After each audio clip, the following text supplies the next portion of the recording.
sangat istimewa. Berbeda dengan dua menara lainnya yang bertengger di masjid paling bersejarah di Suriah ini, Menara Pengantin dan Menara Qaitbay. Menara yang satu ini banyak dicatat oleh para ulama. Karena di menara inilah kelak di akhir zaman, Nabi Isa alaihissalam akan diturunkan ke muka bumi untuk mengemban misi dari Allah subhanahu wa ta'ala. Itu sebabnya menara ini disebut dengan Menara Nabi Isa alaihissalam, atau dinamakan juga Manaratul Bayda, atau Menara Putih.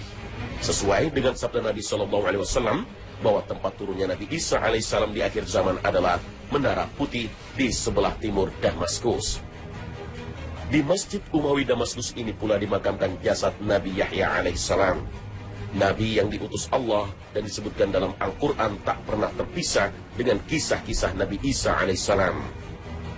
Masih di dalam kompleks masjid, di taman kecil sebelah dinding utara, terdapat makam Salahuddin Al-Ayyubi, pahlawan perang salib yang berhasil membebaskan Masjid Aqsa di Palestina. Menara Putih ini merupakan yang tertinggi dari tiga menara lainnya, yaitu Menara Pengantin dan Menara Qaitbay, tingginya mencapai 77 meter. Di Menara Putih ini, para ulama meyakini kelak Nabi Isa alaihissalam akan turun kembali ke bumi di akhir zaman untuk memenuhi takdirnya.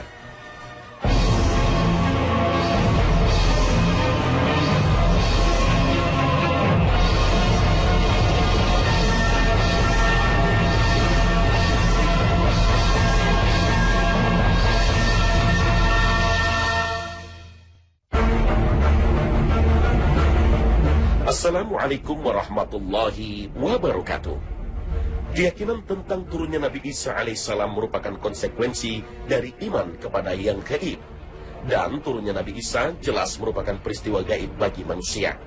Peristiwa ini seperti diceritakan Rasulullah SAW dalam banyak hadisnya akan terjadi menjelang hari kiamat dan termasuk salah satu dari rentetan peristiwa yang menandakan dunia ini akan segera berakhir. Dalil dan argumentasi tentang turunnya Nabi Isa sangat kuat. Bahkan sebagian ulama mengatakan hadis-hadis tentang turunnya Nabi Isa jumlahnya mencapai jumlah mutawatir. Mutawatir artinya berita yang diceritakan oleh banyak orang dari generasi ke generasi yang mereka tidak mungkin melakukan persekongkolan untuk berbohong.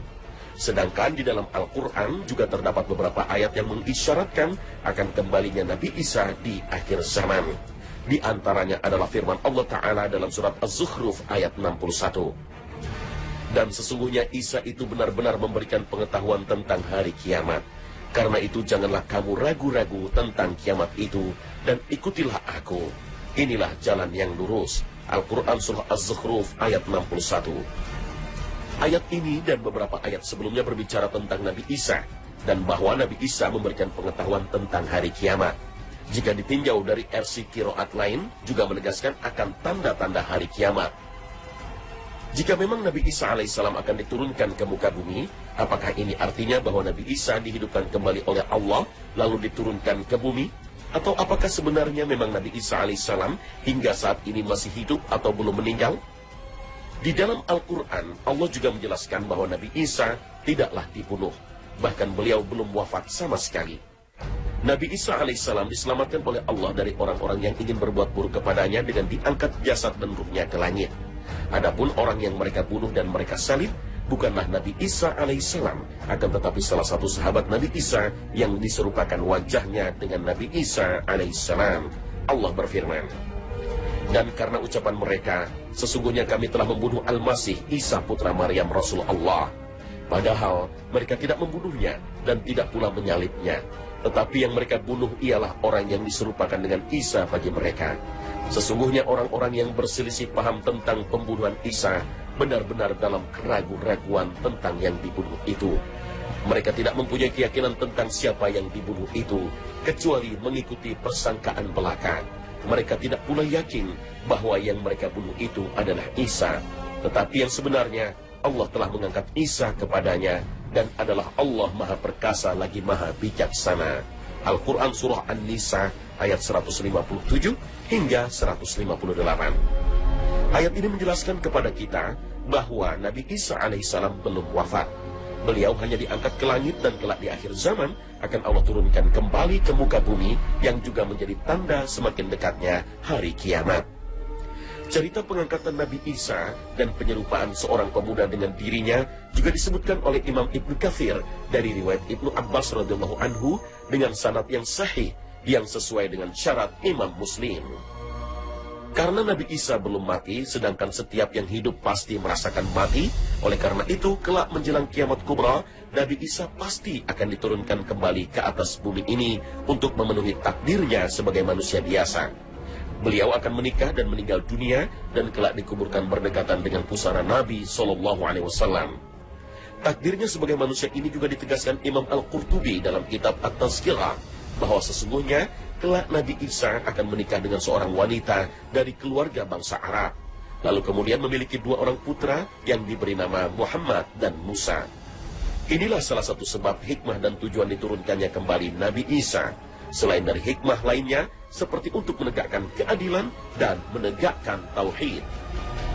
Al-Hafiz Ibnu Hajar dalam Fathul Bari menerangkan bahwa hikmah diturunkannya Isa kembali adalah sebagai hujjah atau sebagai dalil untuk membantah dugaan Yahudi bahwa mereka dulu pernah membunuhnya.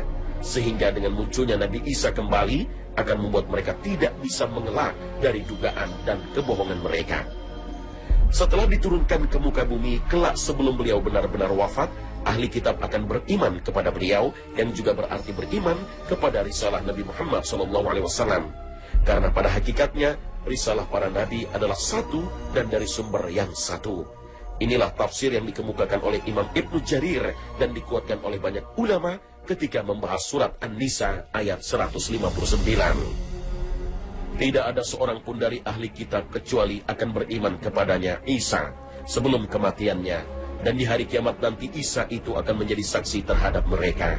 Al-Quran surah An-Nisa ayat 159. Di persangkaan belaka, mereka tidak pula yakin bahwa yang mereka bunuh itu adalah Isa, tetapi yang sebenarnya Allah telah mengangkat Isa kepadanya, dan adalah Allah Maha Perkasa lagi Maha Bijaksana. Al-Quran surah An-Nisa ayat 157 hingga 158.